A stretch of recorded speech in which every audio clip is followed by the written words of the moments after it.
Assalamualaikum warahmatullahi wabarakatuh. Halo, perkenalkan nama saya Maharani dengan NIM J03012111003 dari kelas A1 Fotografi Program Studi Komunikasi Digital dan Media Sekolah Vokasi IPB University.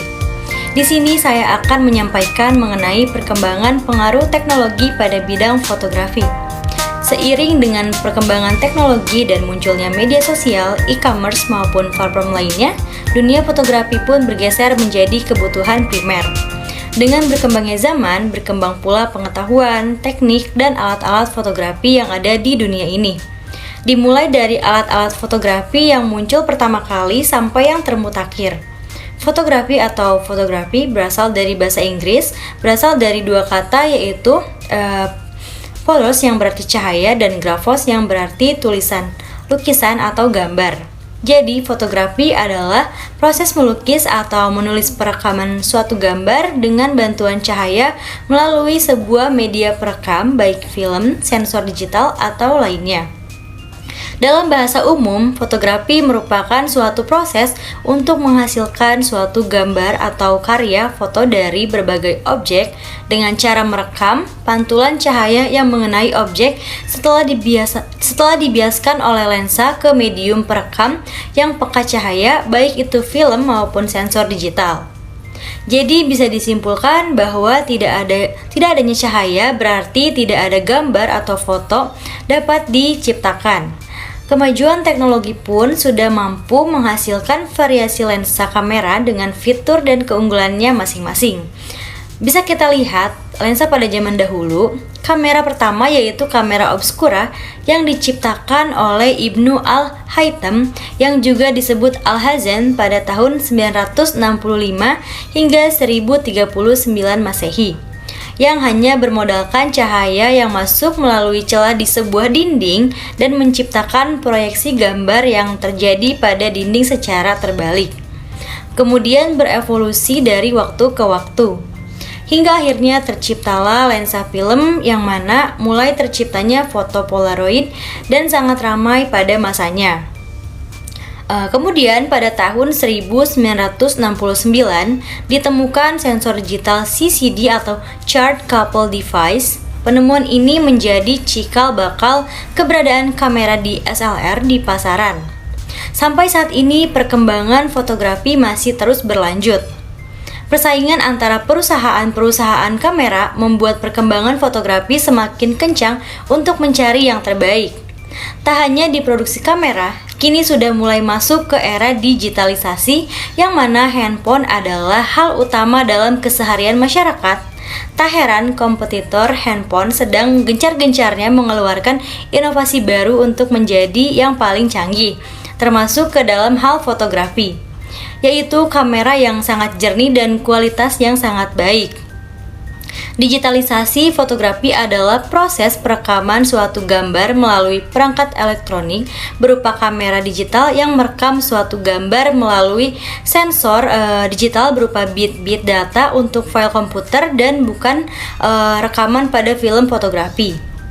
Gambar yang direkam secara digital bisa diimpor ke dalam program-program grafik digital, program desktop, publishing, program pengelola foto seperti Photoshop, Photoscape, Aperture, dan sebagainya. Perkembangan fotografi di era digital sekarang ini, dunia fotografi mengalami perubahan yang sangat besar, yang sangat pesat. Dengan semakin berkembangnya teknologi digital, kamera dengan isi gulungan plastik atau roll film dan dicetak dalam sebuah ruangan yang gelap berubah menjadi kamera digital. Kamera digital masih mempunyai kemiripan dengan kamera yang selama ini kita kenal dari segi bentuk dan lensa yang mengatur ketajaman fokus, aperture, dan shutter yang mengatur banyaknya cahaya yang masuk ke dalam kamera.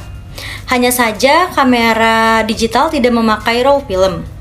Dilihat dari hasil foto-fotonya, kamera digital bisa langsung dilihat hasilnya setelah kita mengambil gambar. Dengan ini, siapa saja bisa berbagi foto dari hasil pengambilan gambarnya. Adapun jenis-jenis lensa.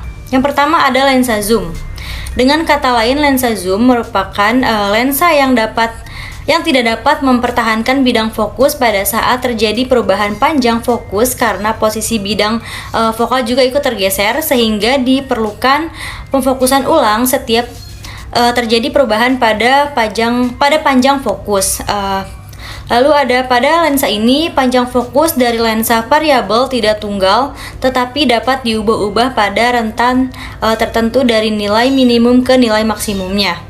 Yang kedua ada lensa tele.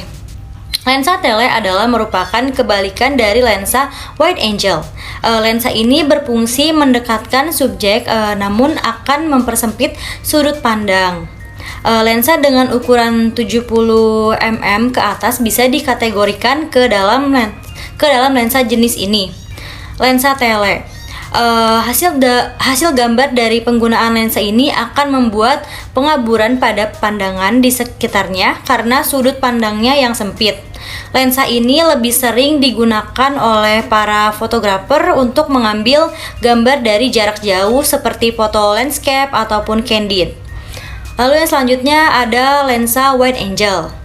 Wide angle berguna untuk menangkap subjek yang luas dalam ruang yang sempit.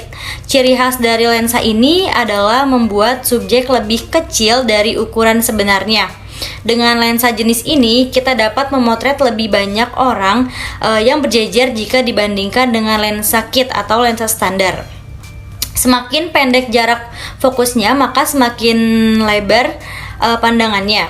Lensa ini memiliki panjang fokus lebih pendek daripada lensa normal, sesuai dengan ukuran bingkai citra pada bidang film pada kamera film, maupun dimensi sensor foto pada bidang lokal pada kamera digital.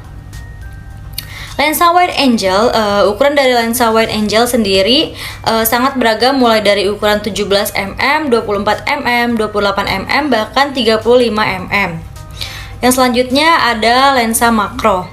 Lensa makro adalah lensa yang dirancang khusus untuk memotret dari jarak dekat. Dengan lensa ini kita dapat mengambil subjek yang berukuran sangat kecil, misalnya semut. Kita akan dapat menghasilkan gambar semut yang begitu bagus dengan detail gambar yang begitu menawan. Karena kegunaan fotografi tak hanya sekedar untuk mengabadikan momen dan menyimpannya untuk menjadi kenang-kenangan saja. Namun saat ini di era digital, manfaat fotografi yang semakin berkembang dengan pesat menjadikan fotografi ini sebagai sumber mata pencaharian, mulai dari fotografer baik di acara event organizer atau yang lainnya, juga influencer yang memang menggunakan fotografi ini untuk pembuatan konten baik di YouTube, TikTok, Instagram, dan media sosial lainnya. Fotografi ini sudah menjadi hal yang paling penting untuk konten mereka di sana. Sebagai kesimpulan, bidang fotografi digital saat ini memberikan banyak kesempatan untuk siapapun bisa berkarya, berbagi, dan berprofesi di dunia digital media.